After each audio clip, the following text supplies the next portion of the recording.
Why, hello there, everybody. How you doing today? It's me again, and of course, I'm out taking care of Larry's constitutional. Larry, say hello, Larry. Say hello. I love you. Yeah. See, everybody wants to see you. See you. No. All right. He doesn't care. Okay. Time for some more light. Time for some more truth. Hold on. I got notes. All right. Sorry about this jittery camera. Okay. What I'm going to give you now is all the dates that they jumped. All the dates. Remember, I first found out about this on May 2nd of 2013. Okay? And I've been working on this ever since. On May 24th, 2013, I went in by the direction of an attorney who was just trying to waste my daggum time. And I got paid $5 for my criminal history report. And right off the bat, I saw 3 problems, 3 arrests that there's no record of. I knew they never took place. One of them was a felony arrest. Again, I went in to the Jacksonville Sheriff's Office, well, to a substation, paid $5 to get my own information. That's a lie.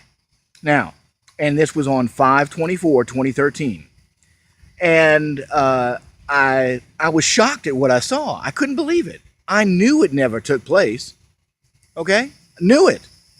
And the people behind it, the officer, the female officer that was behind the counter, and she can't deny that she did it.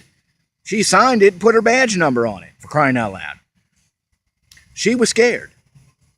So I started asking her about how to. I said, "How can this be? This didn't happen." So what do they do? Well, they tell me to go see the state attorney's office. Well, you need to go tell the state attorney's office. And I asked them. I said, "Well, where do you get this information from?" Well, the state attorney's office. So why in the world would I go ask someone why they lied about me when I know that they lied about me? In other words, the information that's in anyone's criminal history report is given to the Jacksonville Sheriff's Office by the state attorney's office. So they're telling me to go talk to the state attorney's office, who I already know is lying about me. So this was on 5/24/2013. So as I'm walking out, I walk out the door. It's a substation over on Powers Avenue. I walk out the door, and then I realized, I said, well, wait a minute. I want to find out how to get a copy of these arrest and booking reports, because if they even exist. So as I'm walking back in the door, that quick, I got halfway to the car, turned around and walked back in. She's already on the phone.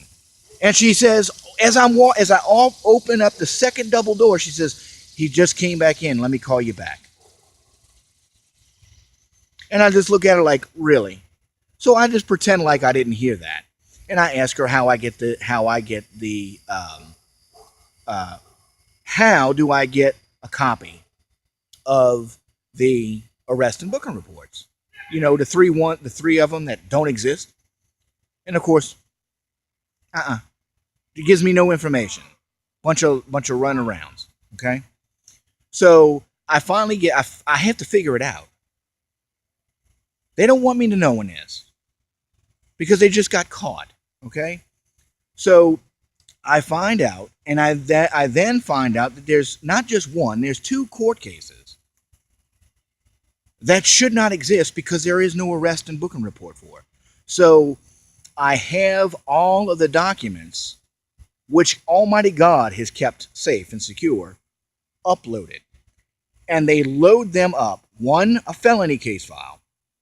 The second one is a misdemeanor case file. On they were uploaded, scanned in. So they are now permanent history on 6/13/2013. That happened, strangely enough, on that very same day, 6/13/2013, at 11:38 a.m.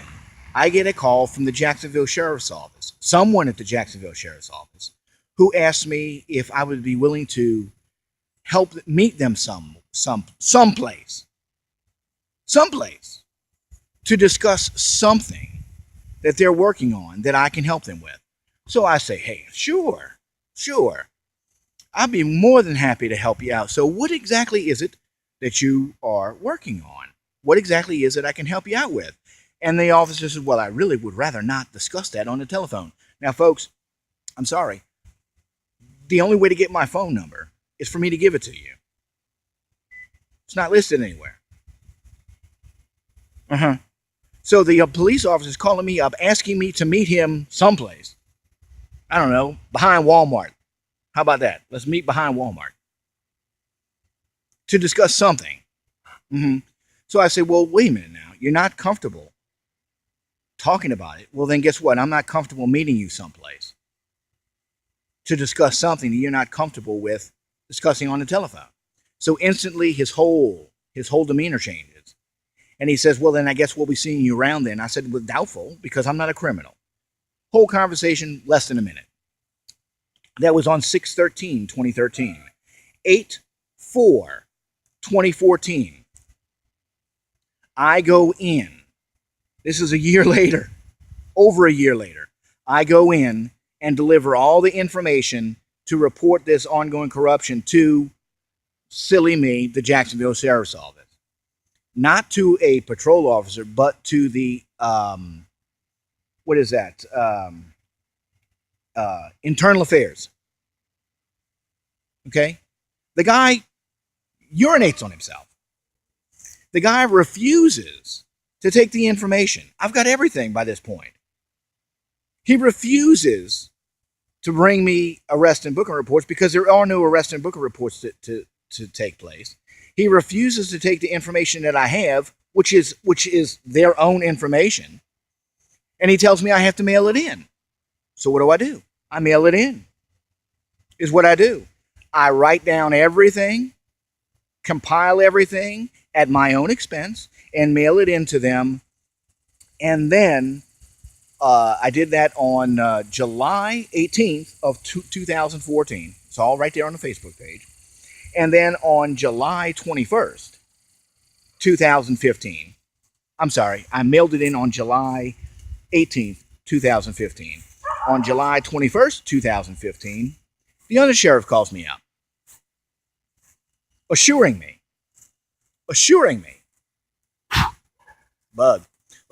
that something will be done. Okay? Never heard back from him again. Never heard back from him. Then on 8/19/2015, I have a detective from the, wait for it, Integrity Unit calls me up, not to talk about the information I sent in. He wants to know what my intent was for sending it in. He calls me up and tells me, I just want to let you know you're not in trouble. Gee, thank you so much. Okay, that's 8/19/2015. Then he calls me back again, September 1st, 9/1/2015, asking me, well, you didn't call me back. I don't have to call you back. I'm reporting a crime, folks.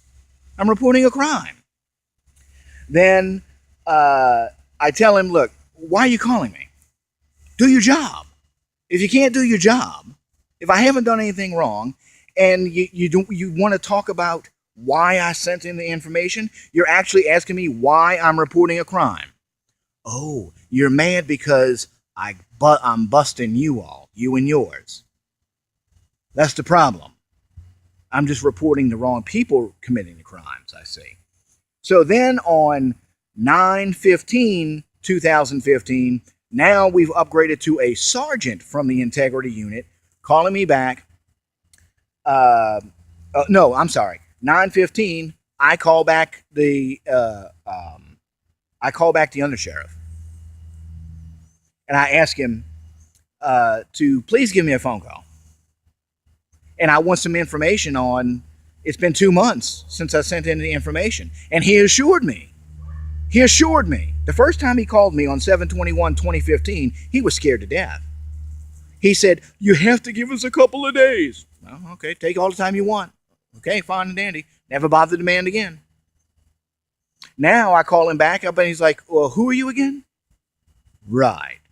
Right. Oh, I don't know. I don't look into everything. It was addressed to the sheriff. You're the one that called me back. You're the one that assured me something would be done about it. Now you're telling me, oh, who are you? Yeah, right. So then he tells me that he would have the integrity lieutenant call me.